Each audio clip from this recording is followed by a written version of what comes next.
Hey, everybody, it's your host, Felipe Milicio, and you're listening to the Total Basis podcast. With me is Sean Flannery.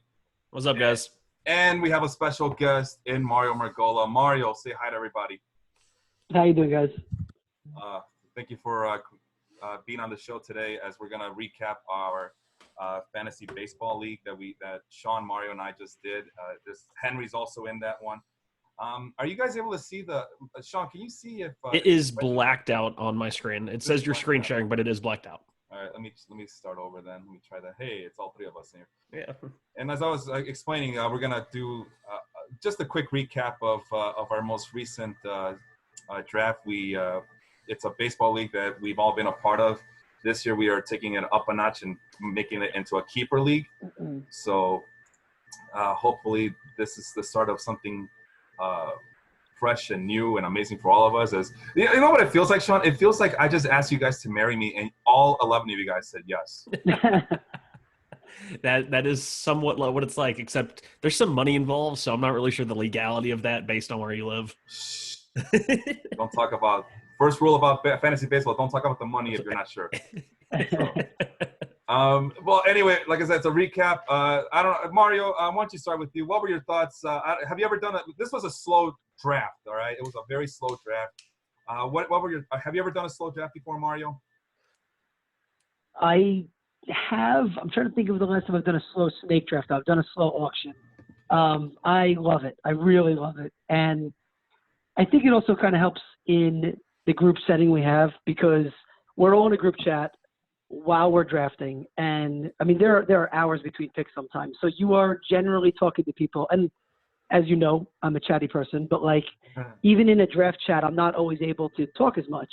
You're just in the moment. It was really nice. Like as a social event, it was more fun than your average draft, probably for that reason. So, and like when you get snaked, which everybody got snaked, like you'd have hours to be upset about it and talk about it. So I like that. I thought it was a very cool social thing. I actually like for baseball, and somebody else brought this up, Sean, it might have been you. Like there was no auto picks. Everyone made every pick. That's an awesome thing. So like for baseball, where you're drafting hundreds of people over the course of the draft. Like I think I always want to do slow drafts from now on. This was a huge success. Yeah, I agree. Sean, what about you? I mean, you've done it before because you're in that crazy league. I actually had a slow draft last year that was a 40-man roster, so we were out there for what felt like forever. This one, I think we did it in a little, like 4 days max. 4, maybe 5 days at best. Yeah, at most. And it was fun. And like Mario was saying, that the social aspect of it was really fun. You know, a lot of talking back and forth. 11 other people got to see me have a complete meltdown when Felipe kept snaking my picks. Oh my goodness, I had quite the meltdown, but it was okay because we recovered, and that's what drafts are all about: is pivoting. You know, as Ross says on Friends, you got to pivot. Yeah, pivot. It's very interesting because, as Mario was saying, all of that. 100% agree with them. This was a very fun draft. I've never done a slow draft before. I've done fast drafts, and I'm usually a chatty person. But after a while in the fast drafts, you just got to shut up and just get to concentrating because it gets really complicated. And this one was so much fun because there was no rush in the world. We could talk, we could delve, we could mull over. Sean was doing his best Phil Hellmuth at the World Series of Poker final table, which I loved because he was going full tilt every pick I was making. I was going to say too, in a normal draft, like it's important to try to read people. Mm-hmm. And here, you didn't have to even worry about it. Like you knew what you were going to get because people were responding again over hours of doing it. But this was the first slow draft I've done where, and this is a really cool testament to everybody. There was no one that was impatient. Like everybody understood, like, all right, we'll get there. You know, you go and even on Twitter, if you follow people who are in slow drafts, like everybody freaks out about how long it's taking. And I love how long it takes because I'm a really patient person. Yeah. And when I see people freaking out, I'm like, okay, then I'm going to target that person eventually. I'm going to know that they can't handle the wait. And in our group, I don't think there was one peep from anybody about like speeding it up, which was a really good testament to everyone there. But at the same time, like there was no advantage to be gained normally you look at another slow draft and people are freaking out because you have hours to decide your pick, but that doesn't mean you have to pick right away. And you see people kind of panicking, like, what's going on? Why is it taking so long? Well, it's a slow draft. You signed up for this. This is what it's going to be. you signed up for this. Yeah, like if you can't handle this, I know you're not going to wait long enough on the guy that you want. So it's a really good way to read people. But in our group, it didn't come to fruition. Everybody was actually just very cool and very okay with everything. I gotta say, man, it did feel like a poker table. We keep mentioning poker table like lingo here.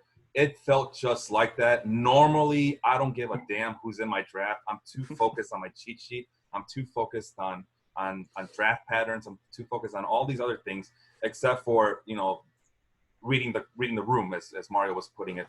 I did, but in this draft, I think because, as Mario mentioned, because we are in a live chat, because I have a podcast partner in Sean and Mario as well. We would do the occasional podcast together. And because we're in that Facebook group, the Baseball Live Facebook group, which is 4,300 strong, I talk to you guys every single day. I probably know you guys more than I do my real friends. Real friends, as opposed to Facebook friends, I guess. Not to insult any of my friends. Venn diagram. They're all insulted. No, you insulted. You insulted us more than them. But it did feel like that. And when I made, let's get to it right now. The Juan Soto pick at the number 10 spot. Well, first of all, Mario picks Mike Trout. Oh, so hard. Like, bad enough that Mario's going to go for asses. And he got Mike Trout at 2. Yeah, you shouldn't even ask me. I was taking the best available between – just move on, honestly. I had Trout. That's it. Go ahead. You can go to your pick. But honestly, there was no thought. At the 10th spot, I was going to get Gleyber Torres because I absolutely love the kid. 23 years old, keeper league. I've been getting him in all my mock drafts, usually in the second or third round. But something told me that it's still too soon, Felipe. And I know Mario's here and says it's never too early. But for me, I was like, no. I need to be smart. I can't just keep drafting with my heart.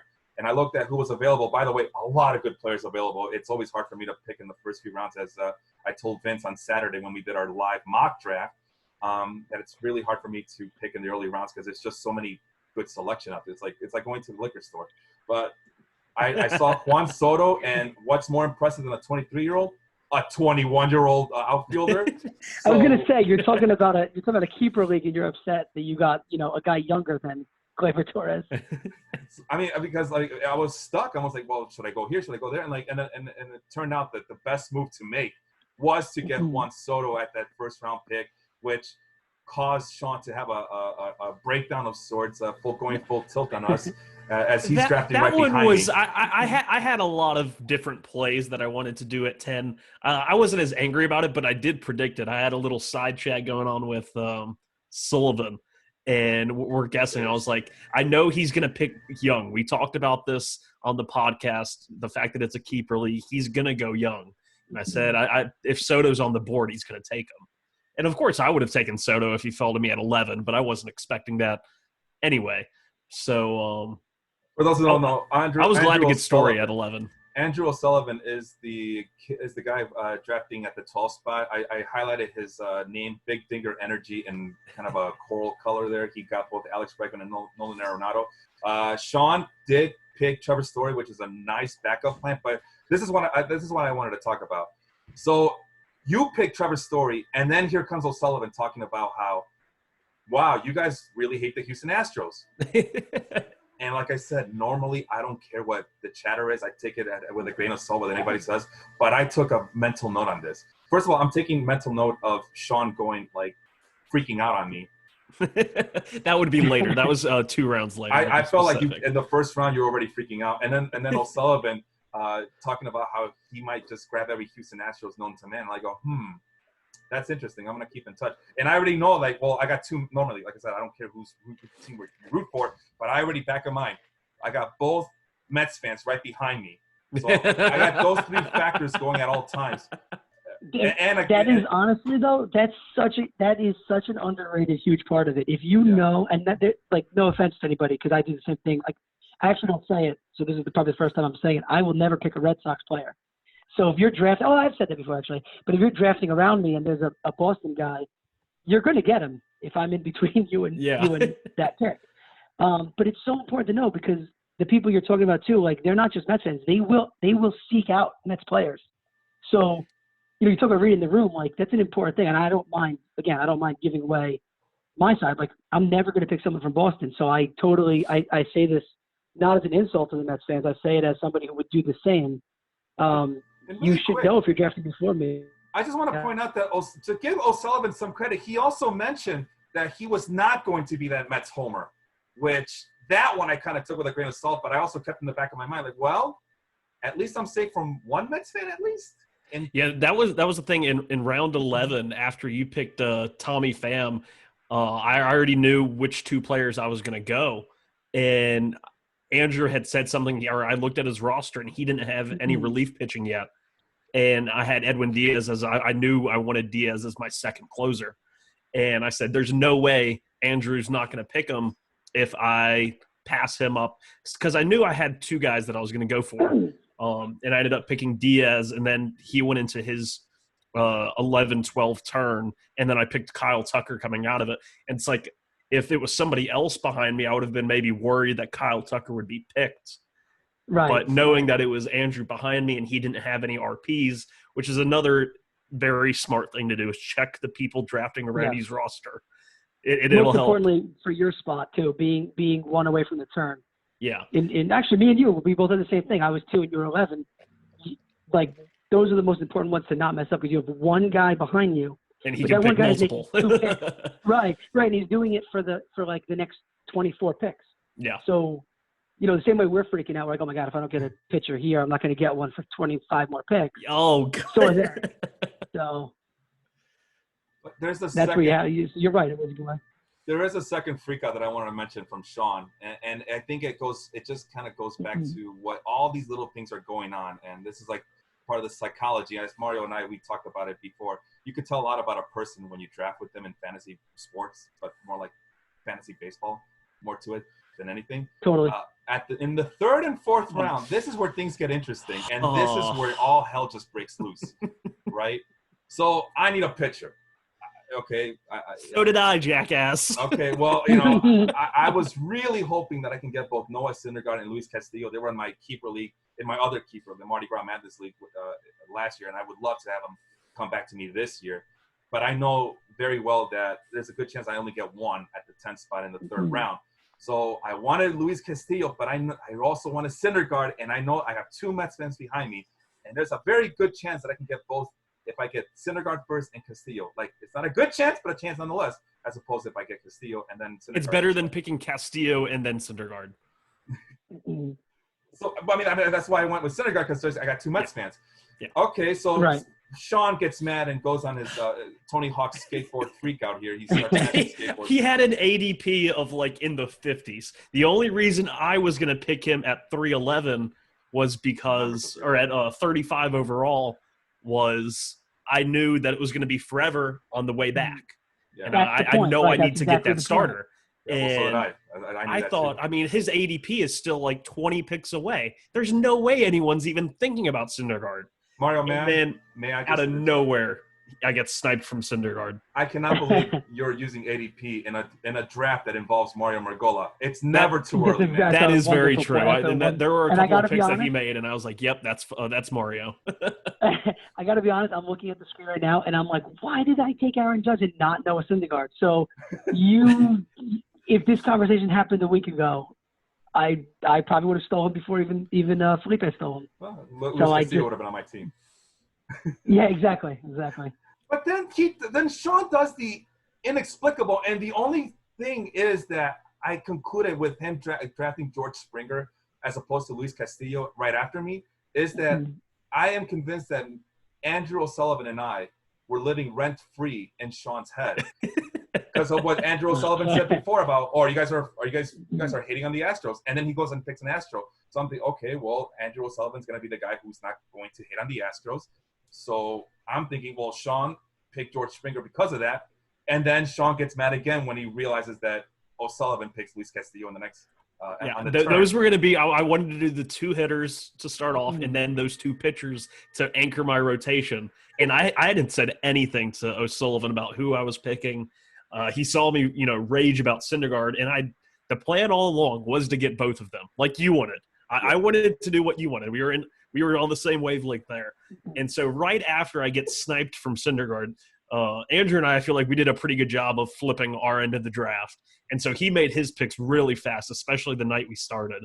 And when he picked Sale, I said, whew, I'm safe. He's going to pick a hitter now. He's picking one pitcher. And then he picked Luis Castillo. And I think that one – Noah Syndergaard pick made my blood pressure go up. This just made me lose faith in my draft because the drop off to the next starters, it was like they get picked here at 41, 42, where Nola, Kershaw, and Corbin. And I didn't want to pick those guys inside of the top 40.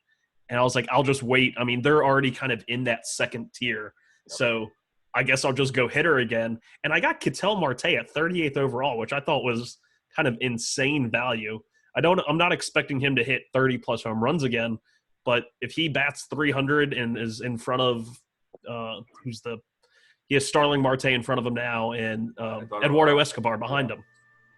I was like, if he's probably a 100-run, 100 RBI guy, or maybe 190. I like him this year. I thought him at 38th overall was really good, even though I was panicking after picking him because I said, who the hell am I going to get at pitcher now?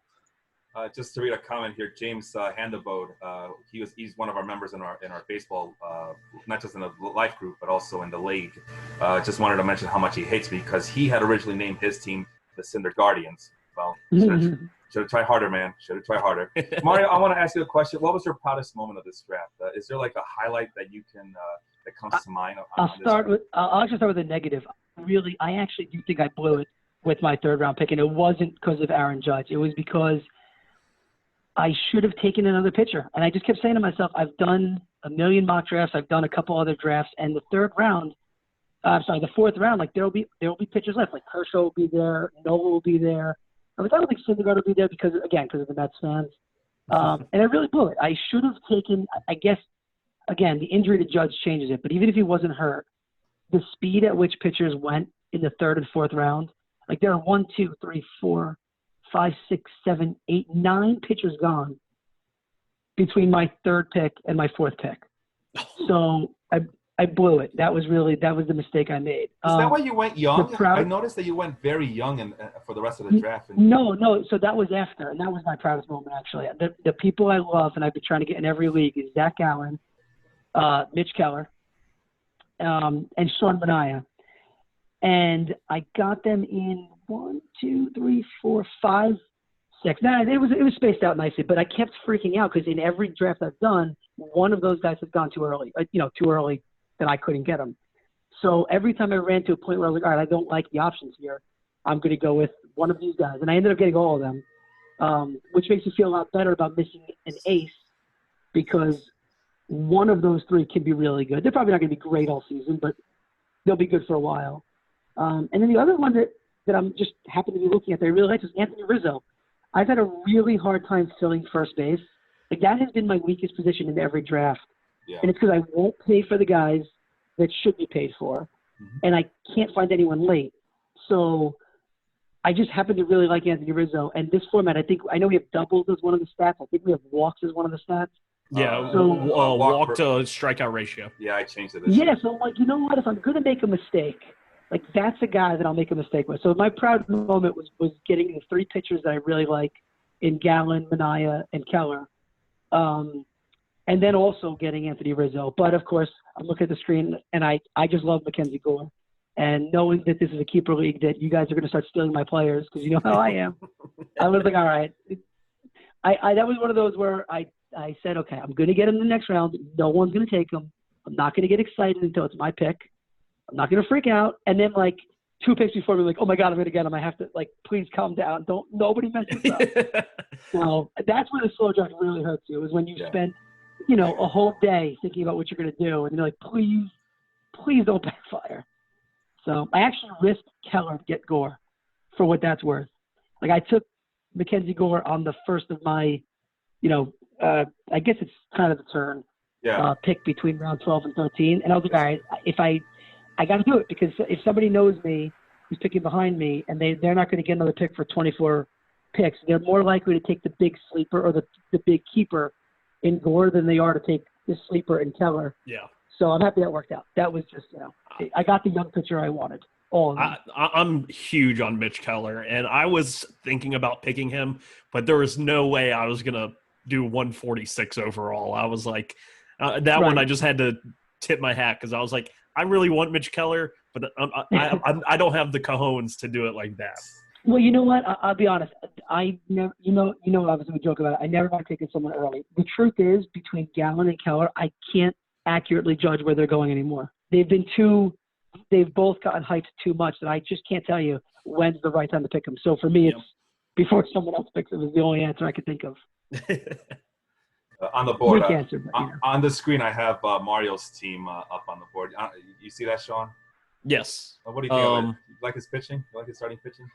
He had Flaherty coming back around after Trout. I thought you were going to go Bieber. I thought you were going to go a second pitcher in round 3 too. Before you went Judge, I thought you were going to pair Flaherty and Bieber.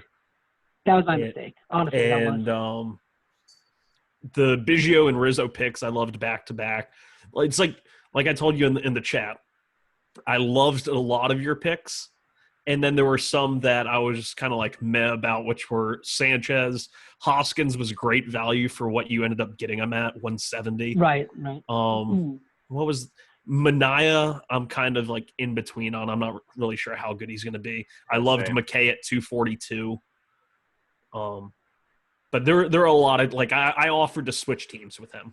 That's how much I liked his team. I was totally okay just passing on all the guys I just assembled if I could get his team. I appreciate that. Really quick, Jacob, who's also in the league, mentioned that his catching is Dookie. So what was his team name again? I want to take a look at it. It's going to be Will Ponzi's, the Will Ponzi's. That's adorable. That's right. He pitched right. He picked right with me. So he has Jorge Alfaro and Jacob Stallings. Hey, starting catcher for the Pittsburgh Pirates. And this is their draft results. It's not easy to fill it in a 2-catcher league. I'm going to be picking someone else. And Stallings wasn't terrible last year. So it's one of those, he might not sink your batting average, but at the same time, it's a catcher on the Pittsburgh Pirates. So you're kind of. Exactly, right. He's a starting catcher in a league where you need 2 of them. And there are just not many capable ones out there. Yes. You didn't have one. It's okay, Jacob. My catching's Dookie, too. You know, we can be together on that one. I'm sorry, what was that, Mario? I said once Sanchez goes on the IL for the whole season, mine's gone too. So it's I lost all my hot picks. That is very frustrating. That's why I asked Sean before our draft even started a couple of weeks ago: is do you think it's a smart strategy to draft 3 catchers in a league this big and in a 2-catcher league like this? Mario, care to share your thoughts on drafting 3 catchers in a 2-catcher league? Last year, and you guys brought it up in the draft too, I made it a point to get the 2 best catchers on the board because it was a 2-catcher league. Yep. And I don't say this to be arrogant. I say this to be like I thought it was a good plan. It was a terrible plan. It really backfired. Partly because Sanchez got hurt, but also because, catchers can mostly sink your team more than they can help you. You're missing someone else. So this year I just kept saying, all right, if one of those 2 guys gets to me, I'll take them, and then I'll figure it out later. So I think now the more right approach is to just not pay for any catcher if you can help it, even in a 2-catcher league, which sounds crazy because you don't want to lose the value. But I think the difference at catcher that we've seen in other positions in the past, and we're finally seeing it now. I see you have the catcher board up there right now. Yep. There's Real Muto and there's Sanchez. Okay, they're clearly 1 and 2. But the difference between 3 and 7 or 8 is so small now. And I'm ballparking it, but I'd be fine with Wilson Contreras. I'd be fine with Will Smith. I'd be fine with Omar Narvaez. And I say fine because there's just nobody better. It's not like we're comparing,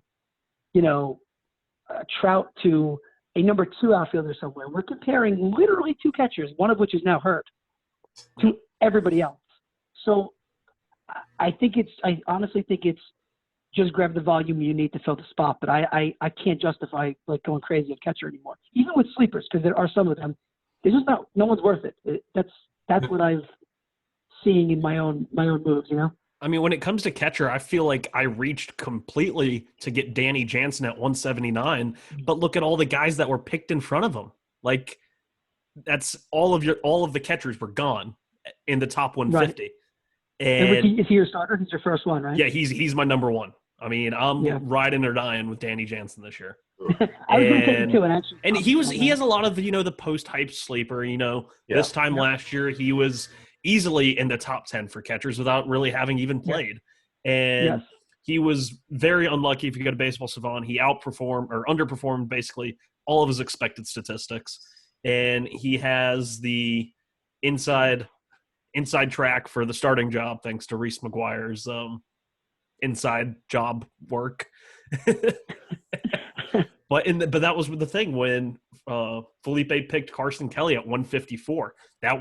I was about to pick him, and so in response, I had to go and pick Franmil Reyes after his team is named after Franmil Reyes, and that was I did it mainly out of spite and also because I think Franmil Reyes has the potential to hit league-leading amounts of home runs. Telling you guys, I was living rent-free in his head.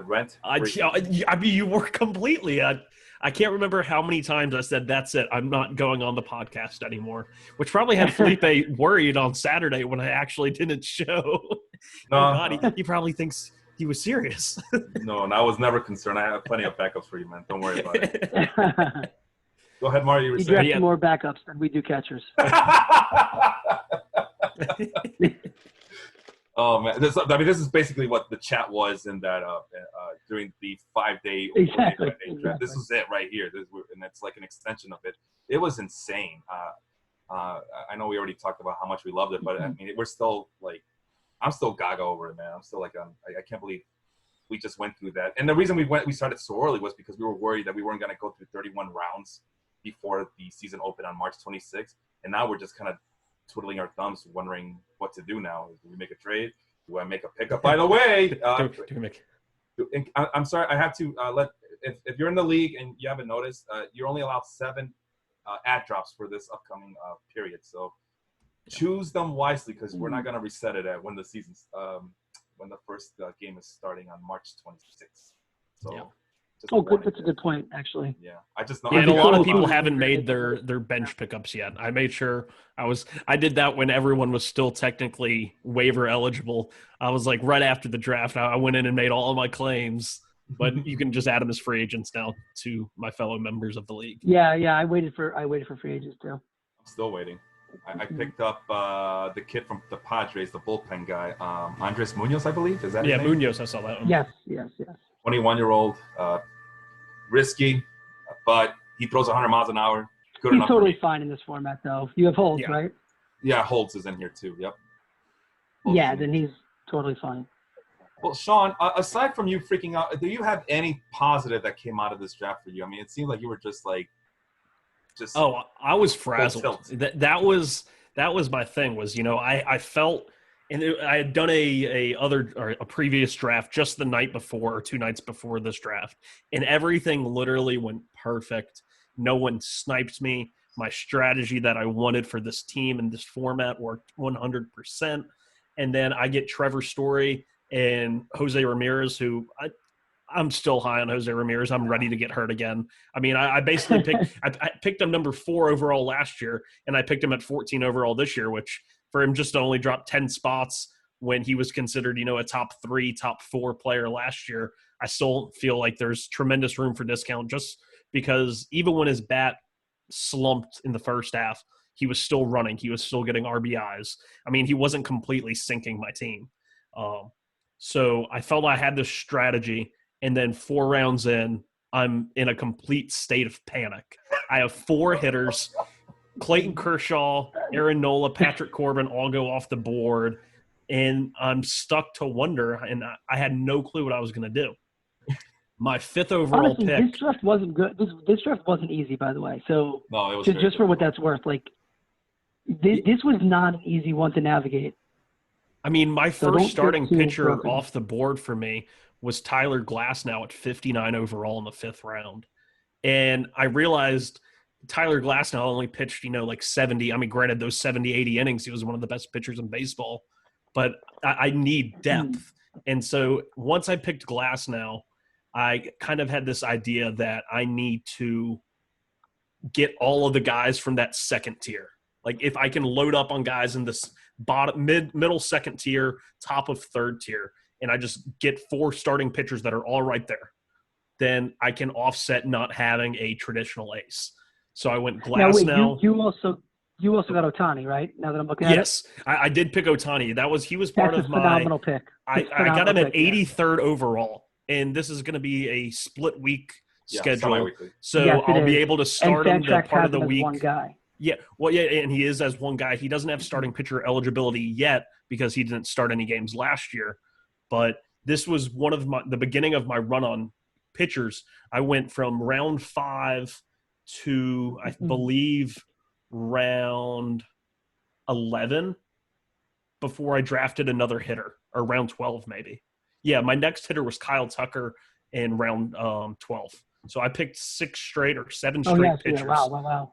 And including relief pitchers too. Yeah, including relief pitchers and counting Ohtani. Ohtani is technically util eligible, but I figured he's one of those guys that when he does get starting pitcher eligibility, he could be my front of the line ace. I mean, he has that type of potential.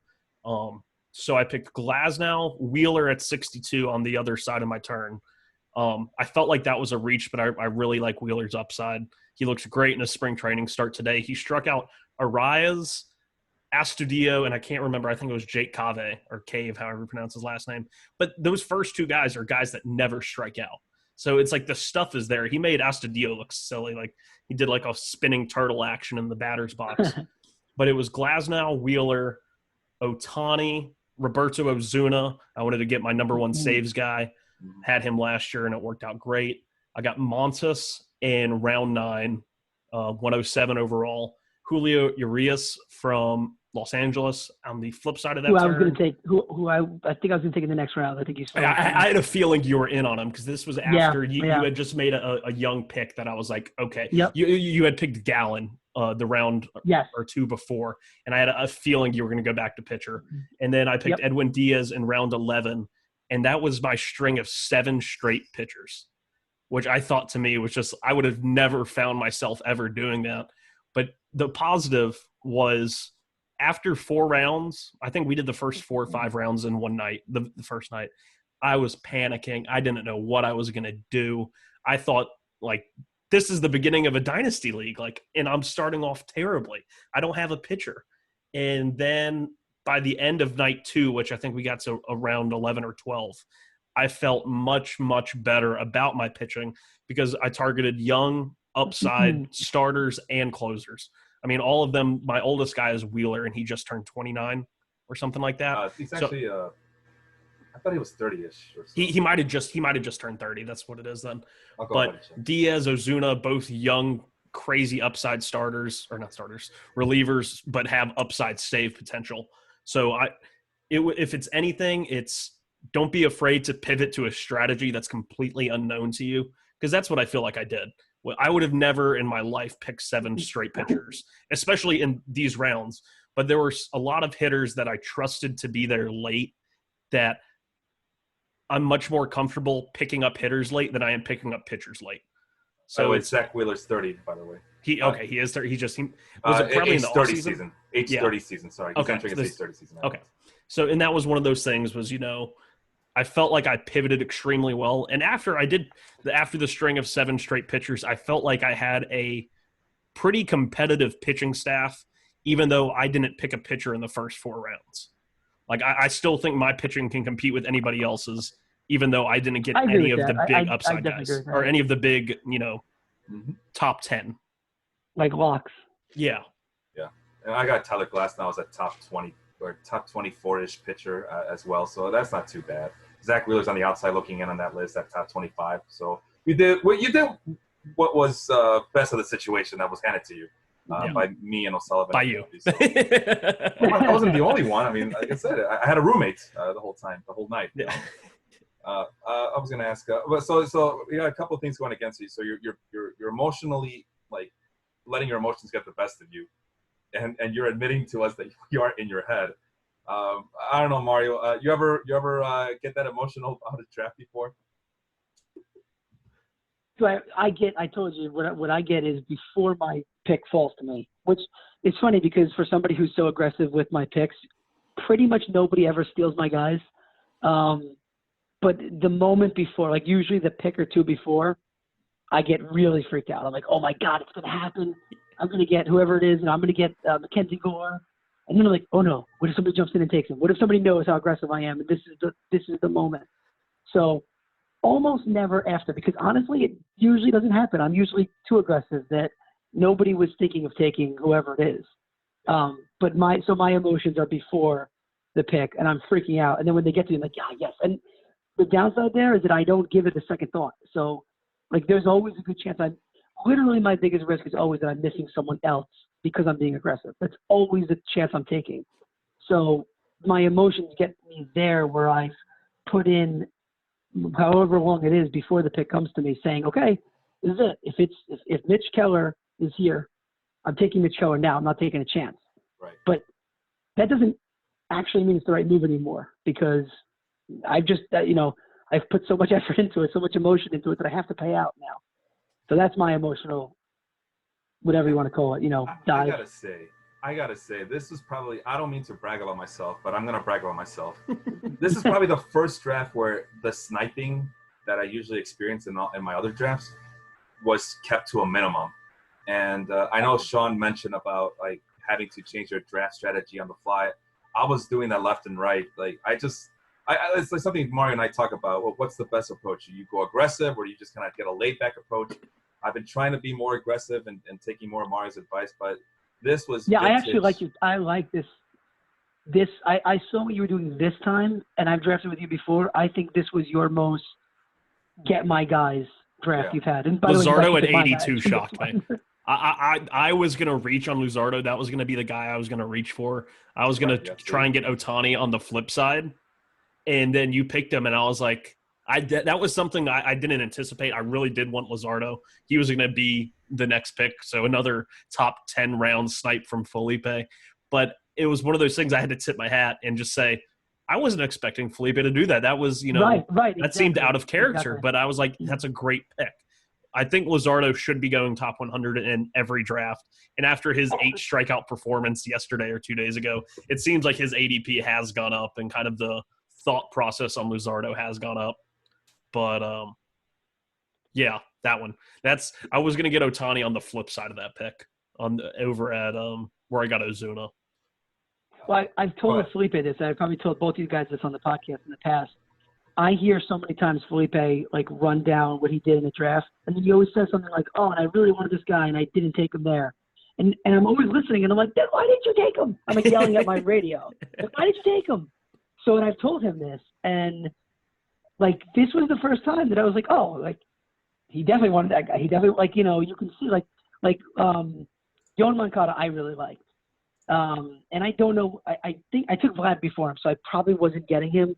But, like, Luis Robert, like, that is 100% a Felipe, I want this guy. Not for me, but for you. Like, I knew when you took that pick, that was I targeted him, and that's who I'm going with. So when it gets to me, that's my pick. Same with Luzardo, which I like to see from you because, like we just said, so many times I've heard you say, but it wasn't in my rankings or it wasn't, he wasn't in it was too high to take him at that point in the ADP. I always yell at you.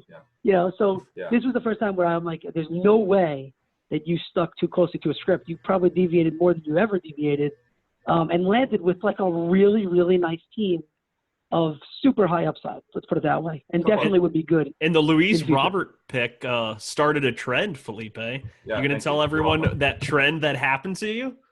Wait, what trend? Right here. Let me look. I can't remember how many in the top 10 and overall. It's in the 4th round. Have Robert, 4th round. Giolito in the 6th round. Oh my God. Where's the other White Sox pick that you had? You had several all in the top 10. Moncada. You had Moncada. Like it was like all of these White Sox started getting drafted, and I was like, they're all on Felipe's team. Well, a couple of things. By the way, I made sure I took. Go ahead. I took Kopech before you. I took Kopech in the 25th round because I was worried you would. Go ahead. I wasn't interested in Kopech, so you were safe. I wasn't interested. Okay, good. Not for this year. Maybe long term, but not. I already have too many long term guys. But a couple of things that I changed here. I in my cheat sheets, I made sure to push up the guys that I really wanted. So I guess in that aspect, Mario, you or even you, Sean, were correct in that assessment that I really went out and bumped up the guys that I wanted before I lost them in this draft. Because I usually, I got to account for ADP and see where everybody else is ranking them. Maybe I'll rank them a couple spots. This year, I said, no, screw that. I want certain guys like Luzardo. I'm going to make sure he's in my top 20. Not outside the top 20 like everybody else, but inside my top 20, especially with this being like, I'm only doing keeper leagues this year, you guys. So I think that also played a part of it. Now I'm not no more like accounting for, I got a yearly league and a keeper league. I got to make sure that my cheat sheets are kind of balanced. This year I'm going full young overboard. And that fourth round with Luis Robert, I wasn't going to do it. I honestly wasn't going to do it, but I looked around. It shocked me. I was not anticipating it. It shocked me. I looked at the landscape like, wow. I mean, who's available? Chris Bryant, Vlad Guerrero, a lot of good guys, but Luis Robert just – I looked at him. I'm like, this is the guy to get. I got to do it. Meanwhile, I can hear my. I'm worried about the plate discipline with the way we carry our stats. That was the main thing that I'm worried about, and that he's going to start off low in the order. I'm also worried about that because he's a young, raw center fielder he doesn't have a lot of experience in the minors, but the upside is so great, especially in a format like ours.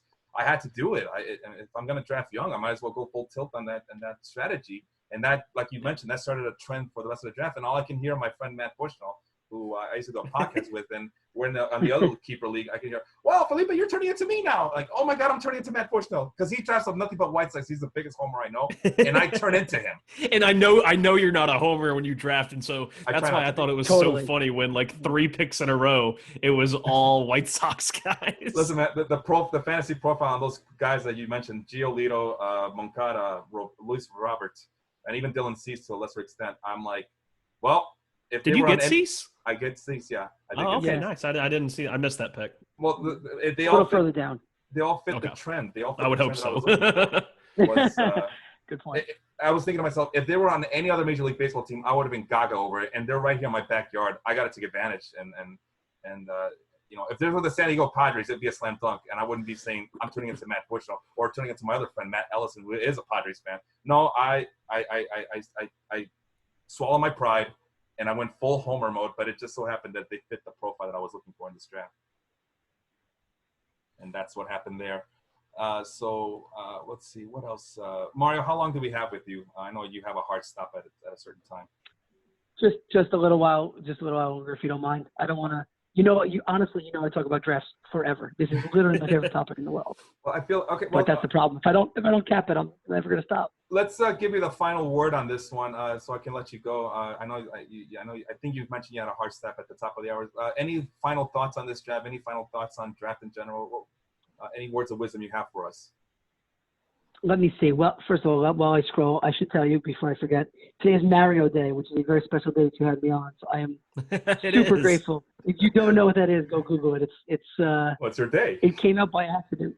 It is my day. I saw it on a milk carton when I was like 10, and I was like, March 10th. I was like, that's my name. So forever I have treasured this day. So I'm honored to be a guest on this day. Other than that, I will say, I said before, pitching went so fast, and I'm super aggressive, especially with pitching. It baffled me how quickly. Like, I really think, Sean, what you did with the 7 straight picks was the smartest thing you could have done. And I say that because I no offense, but I like Ketel Marte where you got him, but I don't like passing on a first pitcher when you have already 3 hitters. Yeah. So I felt like you almost buried yourself and then dug yourself out to like heroic fashion where, I'm now looking at the 11th round and I have 4 pitchers and you have 7. So, or maybe I have 5 pitchers. I have 5 pitchers and you have 7. So like at the end of the day, you made it work. And I really like that. So the only takeaway I will say that I think is important is people are always afraid of pitchers. I keep finding that I really love a few sleepers on the pitching side this year, like Mitch Keller, like Zach Gallen, who I really want to get all the time. And if I end up with a guy like Gallen, a guy like Keller, those are my like 4th and 5th best pitchers. So if you can grab 1 or 2 early and then load up on hitters, you will have time to find pitching. There will be pitching. Like Sean Manaea, I think is I really like that pick. I got him in the 11th round. I probably could have waited. I got Matthew Boyd in the 16th round. I probably could have waited. So people are so scared of pitchers because of injuries that they will all be like decreased value after a while. You can get 4 of them if you really want. So if you can land a semi-top flight pitcher, preferably 2 early, and then go hitter for as long as you can, you can load up on such depth that you'll be fine. And Sean, you did the exact opposite. You had 4 hitters and then loaded up on pitching depth, but you ended with the same answer. Like you have so many arms that somebody there is going to be way better than you think. Somebody there is going to be hurt. Someone there is going to be terrible. But that's every single group of, 3 to 7 pitchers anywhere. So my big thing is, if you can identify your sleeping pitchers, your pitcher sleepers, you'll get them. You will eventually get them. So load up on bats where you can, but grab a top guy, and then you don't have the pressure to do it yet. Yeah, so that's I agree. All right, Mario, tell the folks where they can find you online if they want to seek out your work. So Twitter at Mario Mergola. I am now writing on Fantasy Pros, which I do want to share. Oh, I should have said this before. I wrote an article called "When Is It Too Soon to Reach in a Fantasy Draft?" and I am like, I thought of you guys when I wrote it, so I want to share it in our group. So that's on Fantasy Pros, and I'll share it in here. And then obviously over at Sportfolio, where I give all my picks, all that fun stuff. So if you follow me on Twitter, you'll catch everything. So at Mario Mergola. Yeah, man, don't be a stranger. Feel free to share your work at Baseball Life as well. We welcome you with open arms, and we obviously cherish your wisdom. We invited you on your day, today being your special day. So, Mario, thank you so much for coming on board. I always appreciate you coming on board and talking. This is like one of my favorite things is to talk about our drafts after we're done with the drafts, and we go on the podcast and talk about it. And it's good to have Sean on board as well. As we have honestly, it's one of my favorite too. So thank you for always having me for this. Absolutely, man. Anytime. Thank you so much for coming on. Sean. Thanks. Later, guys. Thanks. Have a good one, man. I see our fearless leader, Henry, wants us to talk about his team because Henry's the model of modesty over here. So you want to do it? Want to go for it? Yeah, I can't remember if I said it or who I said it to. But when it comes to Felipe's team, or not Felipe, Henry's team, there we go. Let me get down to Papa Putti. There we go. Here he is. If you look at like his top 10 picks, like just on name value alone, it looks like an all-star lineup. Oh yeah. Like it could, because it's Lindor, Rendon, Clevenger, Kershaw. Meadows was a great pick where he got him, but not really a name brand guy. Olsen, Bauer, Stanton, Chapman. Like those first 9 picks were. Listen, man. Those were awesome. Don't let them fool you. I liked those first 9 picks. I thought they were great. Too, I thought Stanton at 90 overall was not the smartest thing, but just on name value and like shock factor, like I'm gonna put my line up there. Like it reminded me a lot of like Henry's style. But my favorite pick from Henry's team was Corey Seager at 162. A lot of the middle infielders were already off the board. Yeah. He already had Lindor. He wasn't getting Seager as his number 1 shortstop. He was getting him as his middle infield slot. And I thought that there's not going to be a better middle infielder slot hitter in our league than Corey Seager. I think there's a lot. He's going to bounce back. I mean, everyone talks about his down year last year, and he was still like a stud. He wasn't what he was a couple of years ago, but I mean, bumps in the road. I'll take his bump in the road 2019 over just about anybody else at the middle infield position. But I love the Seager pick. I loved it. Don't let them fool you. All these picks. This is what I love about this draft. Like, not only were we talking back and forth during the chat, but even the draft picks that these guys were making, they were sending messages to all of us. These picks that he made right here, especially the first 3 pitchers you see there. Let me take out the Corey Seager one and the Stanton one. These are, first of all, you got 2 guys who have been very outspoken against the Houston Astros. Henry is a Yankees fan, and he's livid about the Houston Astros cheating scandal. I mean, that's basically Dong City every freaking Monday or every other Monday beating the Astros. I wasn't going to say anything. Well, I mean, the elephant in the room, it's like it's Astros talk but just bashing the Astros, banging on the Astros, really, the garbage team that they are, right?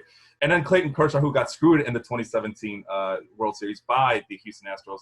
You also got Matt Olson and Matt Chapman, who him and Vince are on a crusade that they're convincing people that the Oakland A's should be able to have a really good, run against the Houston Astros. And now that Verlander's gone, now you have to go with the favorites with the Oakland Athletics almost kind of, right? So go ahead and draft the two guys from Oakland because I hate the Astros. I mean, that's it. This is his name. We call him Petty in the private chats. This is why he's King Petty Putti. This is pettiness right here. You got to love it. Look at this. And then he made sure to wait until the 8th round to get a Yankee player. And I know that he's probably like, screaming bloody murder. How dare you talk shit about me? But, man. But I just wanted to point that out because it just seemed like he was really going out of his way to just send like little what does it call it? Subliminal shade, a little bit of shade, subliminal messages to the rest of us. Like, I'm not only gonna beat you guys in this league, but I'm gonna do it with guys who are gonna, this is like the Houston vigilante justice against the Astros team right here. Justice for Kershaw, justice for Clayton. And justice for that's what his team name should be. It should be Justice for You, but it's spelled like you Darvish.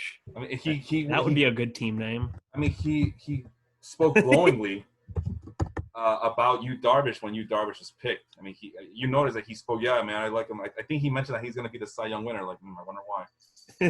But another pick from Henry's team that I really liked was Pearson when prospects really started going in 19th round and on. That seemed to be the prime time for a lot of prospects.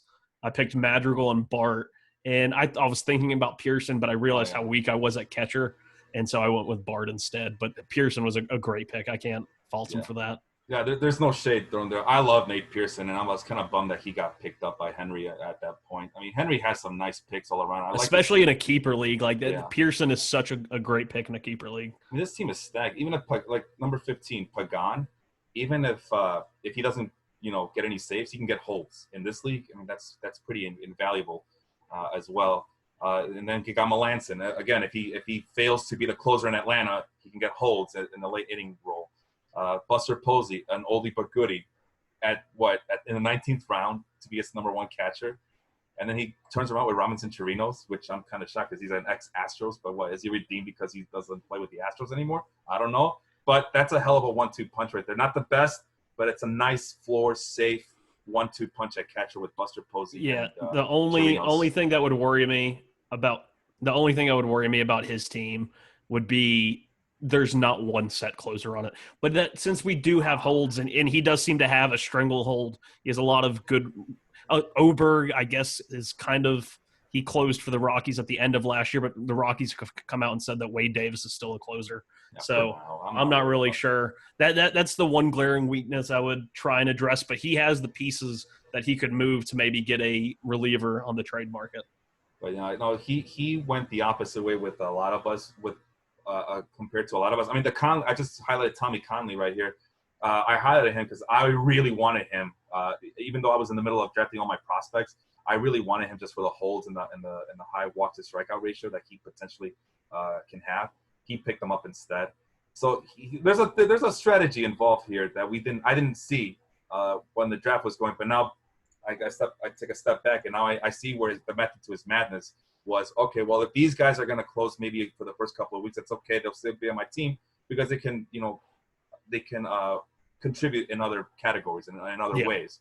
And and if they're not closing now, they might close later, like Scott Oberg or even a Tommy Conley, who, this is why I didn't want to draft any like top 3, top 4, top 5, top 6 closers this year, because a lot of those teams are stacked with bullpen arms. Yeah.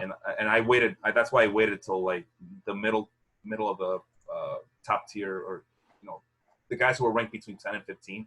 I waited to draft those guys just because I feel like their situation is a little bit safer compared to everybody else. But Henry took that next step. They said, "No, screw all that. I'm just gonna get the guys who I believe who might be sniping these jobs later on in the year." So that's pretty bold of him, and I gotta commend him for that as well.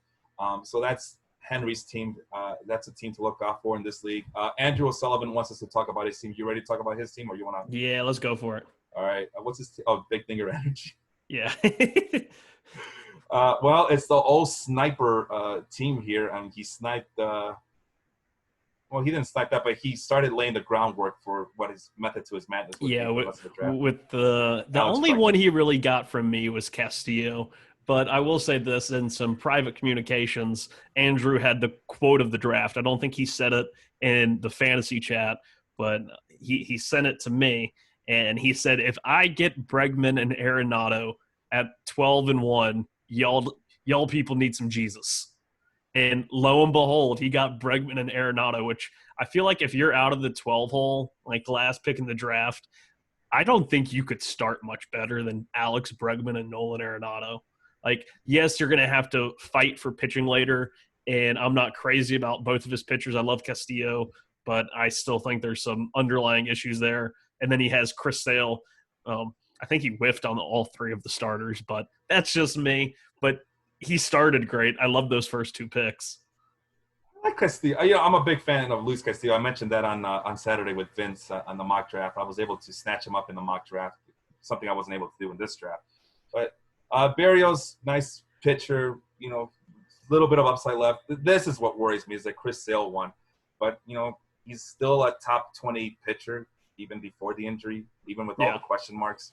It just so happens that he drafted him afterwards, after there was announced that he might or may not need Tommy John surgery, which sucks. But then, him too, he gets a lot of guys who oldies but goodies. And he went right here. Blackman and Altuve. Those were another two great picks, and I was just like, I was a little worried about his team, like after the three pitchers, but then the value that he got in that too, like Jose Altuve, I think had his ADP on Fantrax was like 36 or something, and he got him nearly 50 spots after, and it was 100%. I think that it was no, that's the word I'm looking for here. It was no shock that in the Baseball Life League, Jose Altuve dropped as far as he did. Yeah. And there were many times that I contemplated picking him because it was just too good a value to pass up. But already having Marte, I like Marte in my second base slot rather than taking up an outfield slot. So I had to pass on him. But that was great value for both Blackman and Altuve, who used to be, those guys went in the top 10. They were 5 category producers. And the only thing that's changed about them is they don't run as much. So you're telling me that these guys are still going to be top tier in all 4 categories, and they might even chip in 2 to 3, 4 steals? Like that, I thought to get both of them outside the top 50 was insane. Yeah, Altuve is entering his age 30 season, so for me, that's too old for me. I'll pass. And I had Gleyber Torres as my number 1 second baseman coming into this draft anyway, so he was going to be a no. But yeah, he's going to Andrew is going to depend on Astros and Rockies players until the cows come home. He went back-to-back Oakland Athletics with Liam Hendricks and Ramon Laureano. He went with another oldie but goodie pitcher and Corey Kluber. So there's like a strategy there. Like he's gonna buy low on veteran players that guys like me and you are no longer valuing as high as we used to back in the day. Carlos Santana, there's another one. Andrew Benintendi, there's like a post-hype sleeper right there. Here's just one prospect, Joe Adele, in the 13th round. This draft could not have gone any better for Andrew coming out of the 12th spot for real. Look at his team. It's not that bad. And he's got good closers. He's got Hendricks and Doolittle closer. 2 guys that are established closers in their role, and both teams should be winning close to 90 games, if not more. So just that's really good save opportunities there. He had a couple of high upsides with Dustin May. The Buxton pick confused me, but he was. I went back and looked at his numbers last year, and he was like on pace to almost be 30-30, or it was like 25-30. I think he had like 15 steals and 12 home runs or something like that in a half season's work. So, there's upside there. I feel like we've been saying that about Byron Buxton for 10 years now, but I guess it's not a bad pick. It confused me at first. Yeah. There's always like intrigue with Byron Buxton all the time just because of it's the name. He's still getting ample amount of opportunities over in Minnesota. So I understand. But again, it's another post-hype sleeper. Like people that he fell to the 17th round. Years before, if he would have been just a couple years younger and still just coming up from the minors, I think he would have been. I would have gotten to him, right? He would have been my Luis Robert this year, if in a different universe. But No, it's not a bad team. I mean, you couldn't ask for better out of the 12 spot, like I mentioned before. It's a lot of you got Yasiel Puig, for God's sakes. It's all Yeah, still waiting on that contract though. it's just like Henry's team. It's a lot of big names, but this feels a little different because they're I don't know how to describe it, but it's a lot of guys who many people think are on the downswing of their careers, but O'Sullivan is thinking that they still have maybe 1 or maybe 2 more years left in them. And if he's going to win in 2020, these are the guys that he's going to go with as opposed to thinking about 2021, despite the fact that he did draft Joe Adell in the 13th round. But I guess in a keeper league, that's the thing to do is to – yeah. And that's the one thing when I look at his team, it's like I could already tell you who his keepers for next year are going to be. And I think it's important to have – I mean, it's like all 3 of the players, Bregman, Arenado, and Joe Adell. I think those are going to be his 3 keepers. I guess I can put that on the prediction show next week. But it's like they have such a steadiness about his team on the hitting side. Blackman, Altuve, Bregman, Arenado, all of these guys that have never really slumped. I mean, they're just good hitters. They've always been good hitters. So I feel like he's going to run away with a lot of hitting categories. I mean, we are head-to-head, but he should consistently win hitting categories, and maybe he pieces up enough starting pitching. I mean, I don't know how I feel about his pitching. I love the Ryan Yarborough pick. I thought that was a great value. He's not going to get you many strikeouts, but he's going to save your ratios. He doesn't walk guys. Great whip. So this is so ridiculous. This is basically him banking on like a 2015 or 2014 version of these players. I mean, but at the same time, I do believe that there's something here. You know what I mean? I know you don't like his pitching. I'm not a fan of his pitching either, but there's something here. Like he basically got all the people that I didn't want, but I wanted them at one point in my life in the last decade or so, and he went with it, and I gotta admire that. I mean, he got Bumgarner at number 16. Like nobody wants him. I'll take him, you scaredy cats. I mean, he basically said that about the Astros players. I have this weird thing that his 2 best starters are going to be Garrett Richards and Madison Bumgarner, and we're all going to have been transported back to like 2014, 2015. That's what I'm saying, yeah. Like, because I like those 2 guys' values more than Barrios, Sale, and Castillo. You got Starlin Castro, for God's sakes. Hey, Starlin Castro rakes at whatever that ballpark's called. National Stadium or whatever? Is it? I don't think it has a corporate sponsor, but yeah, Starlin Castro's numbers in his career at that stadium are just like outlandishly good. So, high upside. Yeah. Guaranteed playing time too. So, let's see. Jacob wants us to know that Buxton turned it up in the second half. Year, so I can't remember if he was hurt early or hurt late, but I know he had like 80 really solid games.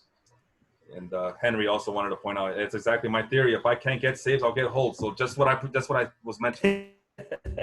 Exactly what I was mentioning. You want to go one more team?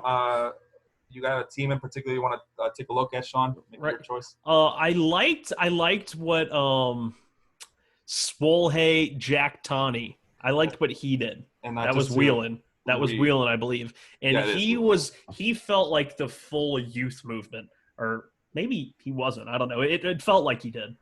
In the first 2 picks, he went safe. Jacob deGrom and Freddie Freeman. In the 3rd, 4th, 5th, 6th, oh my God, he went back to back high upside prospects. And Yordan Alvarez, who's not technically a prospect, but he's only 22. Yeah, this is what it was. Yeah. Wander Franco. I'm always going to use a W as a German version, not the Wander. No, it's Wander Franco. Eloy Jimenez and Bo Bichetti. I'm going to call him that too, Bo Bichetti. Bichetti. Yeah. Bichetti the machete. And I got to do that. I got to do him a favor and plug his show. He's on The Lab, the cooking show at the Food Life channel. Yeah, it's a great show with him and Johnny Ortega. Go watch him. I don't know when he's on next. I know they're going through some things right now. But, you know what I hate about that show, Sean? It always makes me hungry. Yeah, you got to go get food afterwards. I'm like, oh my God, I better stop at McDonald's before I start to death. I'm talking about food. What do you think about 8th round? He goes after Yasmani Grandal. I thought the way catcher seemed to go fast, because I think he was, the 3rd or 4th catcher off the board.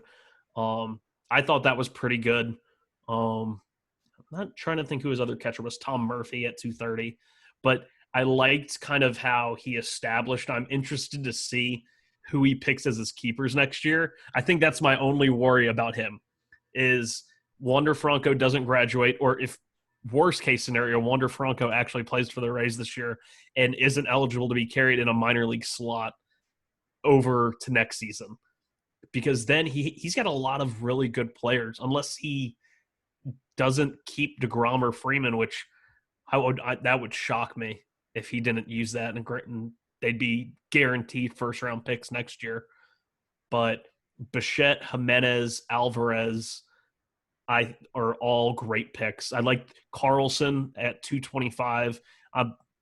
Scouts are raving about him in spring training. They're just like talking about makeup and everything, that he's just he's not only has the numbers to back up being a superstar, but he carries himself like a superstar. I mean, he also got it's very Mike Trout-ish, like the kind of how he goes about himself. Gavin Lux was another pick. I think he got in the top 10. It was like those. My only worry with how young he went is only being allowed 3 keepers into next season. Yeah. Who are you going to pick as your 3 keepers? Yeah. Let's see. I'm just kind of making fun of the fact that he has 3 Dodgers players and only 2 Angels players. That's the opposite of what I had to go through with you guys with the Mets. I was not worried about Matthew Whelan drafting in front of me at number 9 because I wasn't interested in any Angels players outside of Mike Trout or Joe Adele. But I mean, I already had Luis Roberts, so I didn't need another outfield prospect. But yeah, I'm like, all right, yeah. And then of course, even he's not concerned about drafting any Angels players. That's why he drafted 3 Dodgers players. So I kind of like that he kind of swallowed his pride there too. Let's see. Yeah, he has a lot of prospects, a lot of young players. I mean, that's kind of similar to my team, except that I feel like my young players are ready to contribute right away to help me win 2020 season. This is kind of looking at 2021 as well. Not that there's anything wrong with these guys. It's just that it's a leap of faith to put any trust in them for 2020, just solely on those guys for 2020 if he wants to win this year. But I mean, future looks really good, though. I'm not going to front. It looks really – it's something. But, like you just mentioned, you can only keep 3 players for next year. A lot of these guys are going to come up this year as well. That's what worries me with his team. And exactly. In part my team, because right now my 5 prospects are Joey Bart from San Francisco. Dalton Varsho is Arizona's top catching prospect. He's in the top 50 on most prospect lists. He's not coming up this year, though. But they've talked they said, I mean, I know Carson Kelly kind of has it on lockdown, but Varsho also played a good bit of left field. So he does have kind of positional versatility. Andrew Vaughn, who I was shocked you didn't pick. You picked Christian Pache right in front of him, and that shocked me that you would pick Pache over Vaughn. I didn't pick Vaughn, Madrigal. Yeah, you're right. I'm sorry. Vaughn, Madrigal, and Bohm from Philly. And that's my worry is I picked all of these guys as prospects. I thought highly enough of them in the draft to pick them. But, how many times are you going to keep your first-year player? Like, going over into a next season, unless it's like, something outlandish. It's like, I don't know of how many times it's safe to actually keep those guys. Like, would I keep a Nick Madrigal over a Jose Ramirez, depending on how he does? Probably not. Then it's like, why did I pick Madrigal when I did? I'm just worried about the 3 keepers. With all of my prospects are AA or above, and I feel like a lot of them could compete right now. Joey Bart, Bohm, Madrigal, mainly those 3. I think Vaughn. I have my fingers crossed that Vaughn does not get called up this year. That is part of the team planning going forward, is Vaughn does not get called up this year. It was very tricky to kind of plan for those prospects because I mean I went full prospect heavy near the end of the draft because I figured, well, I don't like any of these players that are available, so why would I waste my draft pick on these bums when I can just go ahead and get the prospects that I want now? And again, that was a last-minute switch on my strategy. I just completely ditched plan number 20 and went with plan number 21. Let's fundamentals, right, Sean? This is fantasy baseball 101 stuff.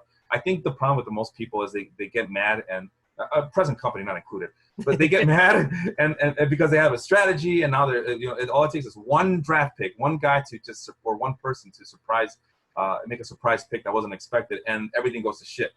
But it's you have to be able to be flexible in these situations because you have 11 other people, and in your case you have like 29 other people, you psycho, in that 30 team league. You have all these people who are thinking exactly the same way you are, at least for the most part, they're thinking the same way you are. Yeah. And it's like you got to be able to be, kind of duck and weave your way around this draft. That's why when you were trying to snipe me, I'm like, all right, I'll get my backup plan, my backup to my backup to my backup plan. I picked Franmil Reyes because I think I got him in like round 16 or something. That's crazy good value. like that. Yeah. And he's on fire so far in spring. He dropped about 15 or 20 pounds so he could play the outfield more and just, increased agility, just for injury's sake. I mean, he's going to stay healthy, hopefully better, and just the power he has is otherworldly. He's my pick for home run champ next year. Wow. When did I end up getting him? 13th round overall, okay, yeah. 13. And you and that was right after you picked Carson Kelly, and I think that was the worst part. I usually don't get upset when someone in my queue who's going to be my next pick gets picked, but I think it was the fact that you were the very pick before me. And so it's like I'd get put on the clock, and I'm wanting to pick right then and there because, I've had this plan that I already know who I'm picking. I just need the draft to get to me. And then right when you're ready to make that pick, the guy you're going to pick gets turned away from you. And I think that happened a couple of times. I think that was the frustration boiling over on my part. Egging this whole idea on was Matthew Wheeling, who kept. I think he was the one who kept saying, "Well, that's what you get for doing a podcast with Felipe. Serves you right." Like, yeah, well, I have ideas too. I mean, I know. Yeah, I remember pumping up Carson Kelly last year when he was like hitting for a low batting average. But I said, but look at his hard hit rate. It's like almost 50%. You got to go after him. And I'm going after him. I'm going to practice what I preach there. I had something to mention to you while you were talking about the prospects, and that just kind of left me. Shoot. But anyway, I do like Franmil Reyes. I'm a big fan. I did name my team Franmil Martes, but it was more for the wrestler than anything, as opposed to the player. I'm not going to change my name just because I didn't get him. Andrew Vaughn. So the thing, because I'm talking while this is going on, I'm also having my own side conversation with my good friend Matt Bushnell, and I'm kind of giving him updates because he's kind of interested. And he's telling me, hey, make sure you get Andrew Vaughn. I'm like, oh, man, that's too many White Sox players. But the reason I didn't get Andrew Vaughn is he plays first base. I mean, I didn't get my first baseman until late. I mean, Edwin Encarnacion is my first baseman this year in this draft. And he's my 15th ranked first baseman. Why? Because I think they're a dime a dozen. I think you could just, as I explained to Vince on Saturday, just plug one in. It's the easiest position to have in fantasy. All you got to do is just hit me a bunch of home runs, and I'm happy with you.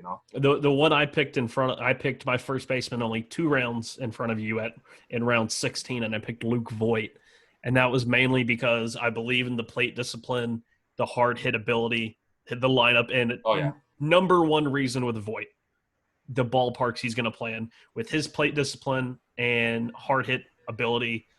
Even though his exit velocity and stuff was kind of down this past year, I think that if he gets playing time, and he seems to have no contest for the first base DH area right now with how many injuries they have, he just has a completely clear path that he should give me 90 runs, 90 RBIs relatively easy if he gets the 550 at-bats, which I think he will. You picked them right ahead of the in terms of first baseman. I just filtered it by first baseman.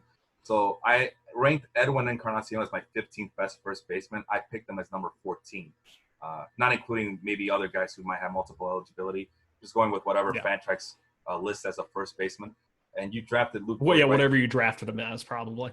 Yes, and that's good point. Very good point. And you drafted Luke Voit right in front of the guy I drafted. And then just for insurance, I got CJ Cron, who we mentioned on the podcast before, how I liked him. You're kind of concerned that he's in Detroit, but man, he hit 25 home runs last year on a damage. I think he's got 4 so far in spring. Look at that. He had one today that was just like a mammoth shot off of who is pitching. Well, I wanted to mention that he hit 25 home runs while battling a thumb injury. I'm like, well, if he's healthy this year, I know it's Detroit.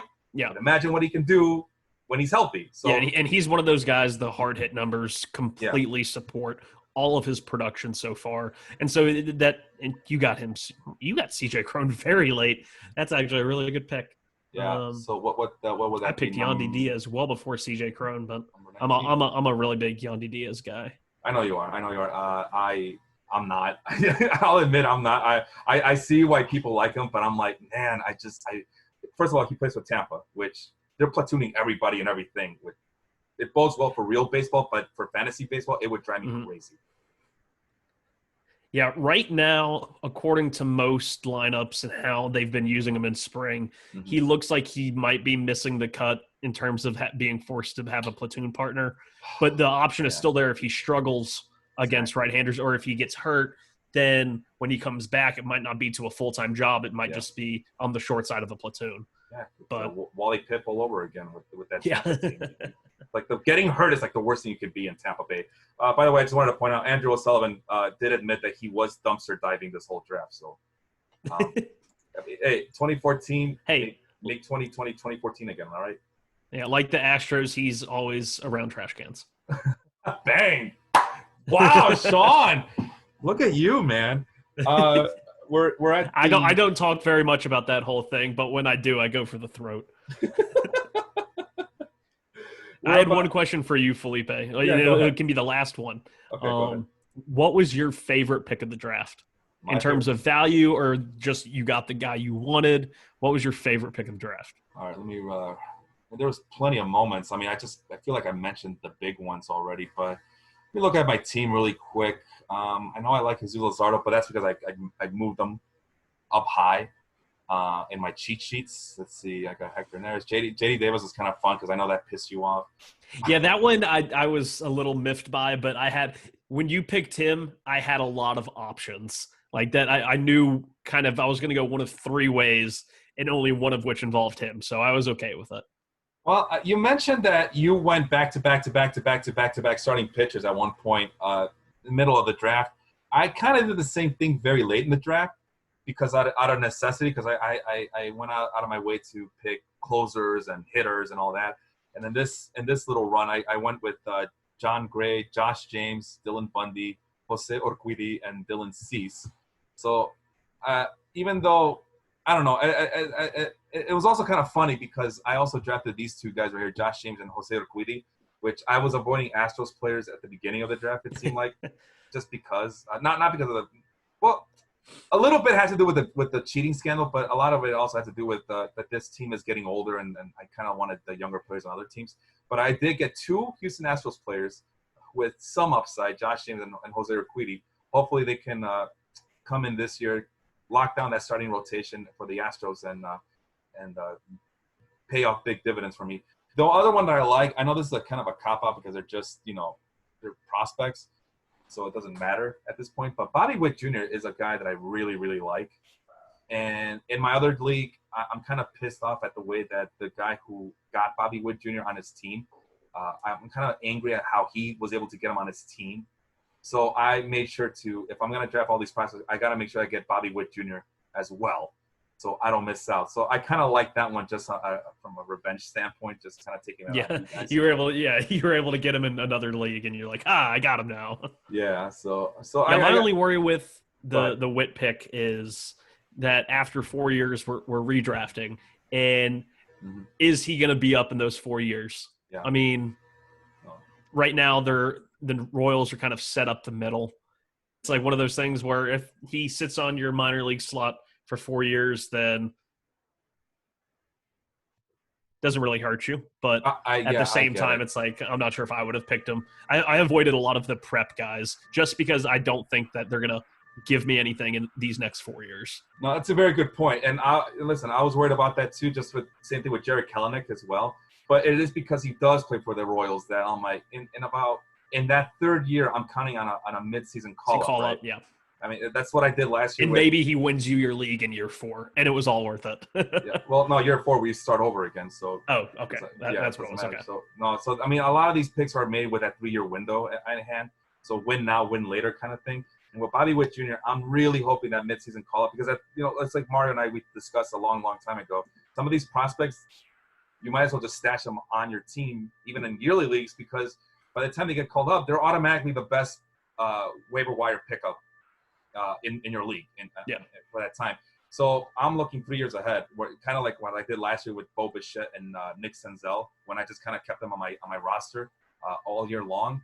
And Mario was telling me, "Oh, I don't think these guys are going to get called up anytime soon."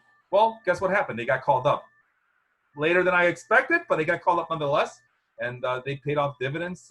They didn't win me the league last year, but this is a strategy that I want to be able to keep going and start out this early. So yeah, Bobby Witt's a guy I have a high regard for, and I can see him helping me out in the distant future, whether it be next year, the year after that, or the third year. So hopefully it pays off in dividends. But no, this is a very enjoyable draft, man. I'm so glad you brought it up that we could do slow drafts. I might just bring it up in my other league as well. Can we just do a slow draft? I mean, it went by so fast and it was so energetic. It was a different feel that I never felt before in these drafts. Usually you go in there and it's business as usual, but this one was both business and pleasure.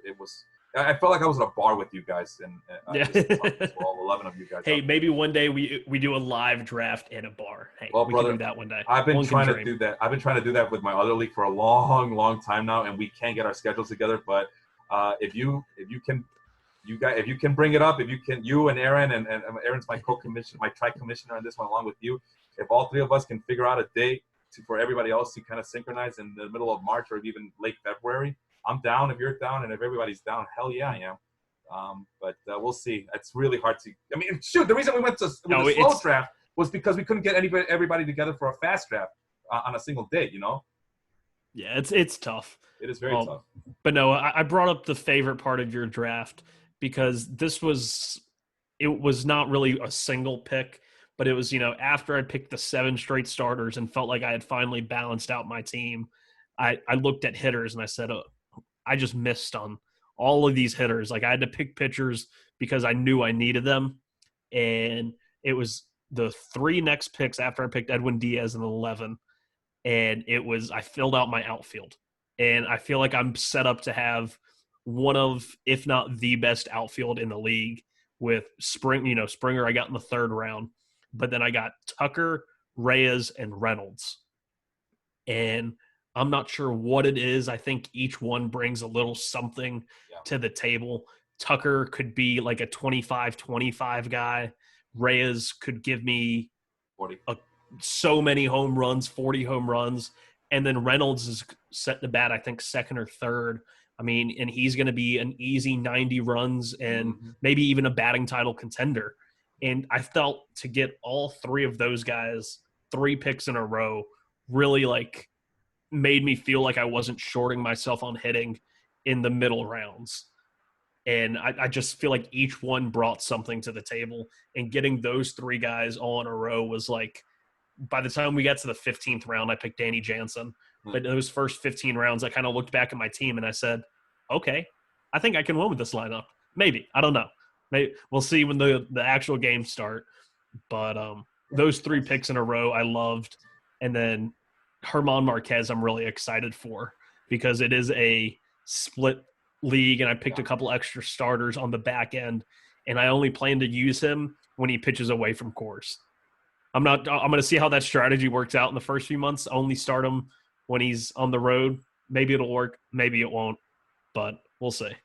Yeah, and it's probably the reason why I was able to get John Gray this year. I've been trying to target him for many, many years now, and I guess other people feel the same way. I mean, this is the guy who was drafted ahead of Chris Bryant in that year's draft. And I was able to get him really late, and for the same reason that these Rockies pitchers are just dropping in value because people are giving up on them. So I'm not giving up on John Gray. I still like the velocity that comes out of his arm. I still like everything about him. I'm just like you. Yeah, it's a semi-weekly league, so I'm hoping to take advantage of those road games with him. I'm hoping that it pays off dividends.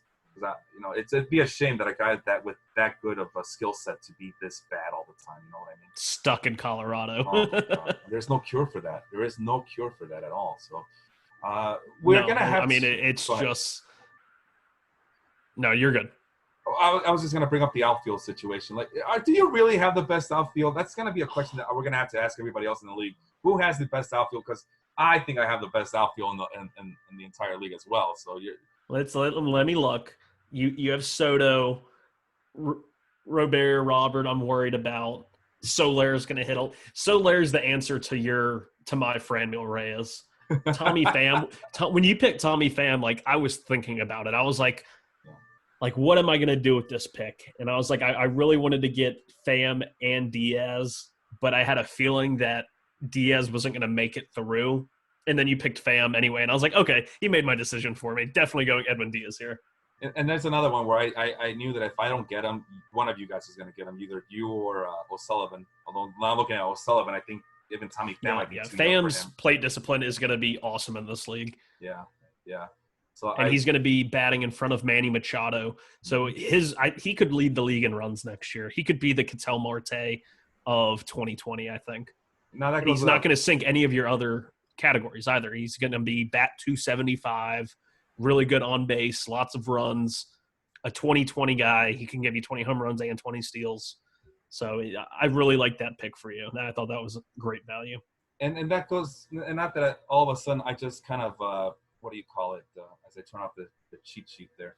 It's not that I have my doubts that I had on the other draft and the other podcast episode that we did together when I was kind of like down on Tommy Pham. It's not like that has gone away, but I'm also aware that, again, you just mentioned Padres. I don't know what to expect out of San Diego hitters because of that ballpark, but it's a risk I was willing to take. It seems like a safe enough pick at that point. So I'm hoping that he did the same thing he did for my other league last year for this league as well. But yeah, I'd be very interested to see if anybody else feels that same way we feel about our outfield situation.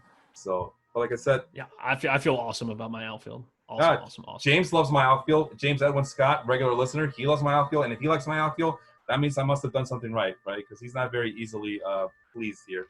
He's not very easily impressed. Come back to me when Robert's batting 230. Oh, listen, man, he's on the right team. All right, yeah, he's on the right White Sox team. You're talking about a team full of guys who just free swing. He'll fit right in with everybody else, with the Tim Andersons of the world, the Yohan Moncadas of the world. They're teaching that aggressive approach, and he already has it. So right. Yeah, he doesn't need to be taught. All right, this is a good spot to finish, Sean. We went what was an hour and some change. That's a good place to stop. Thank you so much for showing up, everybody. Thank you so much for listening. Again, go out there and draft. Get in the league already, all right? All right, I'll see you guys later. See you soon. Bye. Good.